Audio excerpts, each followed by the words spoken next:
Hi friends, welcome to all. ఈరోజు మనం just 30 and 30 సెకండ్స్లోనే 49th table అనేది నేర్చుకోబోతున్నాం. ఇక్కడ మనం చూసినట్లయితే ఫస్ట్ 0 0, అలాగే నెక్స్ట్ 1 1, 2 2, 3 3, 4 4. అలా మనం చూసినట్లయితే మన 49 టేబుల్ కాబట్టి 4 9 4 9 4 9 4 9 4 9. అలాగే మనం 49 టేబుల్ కాబట్టి లాస్ట్లో మనం 9 రాసుకోవాలి. 9 నుంచి రివర్స్లో రాసుకోవాలి.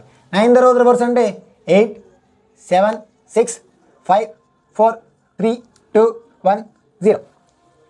చూసారుగా, మనం జస్ట్ 30 and 30 సెకండ్స్లోనే 49th టేబుల్ అనేది నేర్చుకున్నాం. ఇలాంటి మోర్ వీడియోస్ కోసం మన ఛానల్ని లైక్ చేయండి, షేర్ చేయండి, మీ ఫ్రెండ్స్ కూడా రిఫర్ చేయండి. Anyway, thank you to all.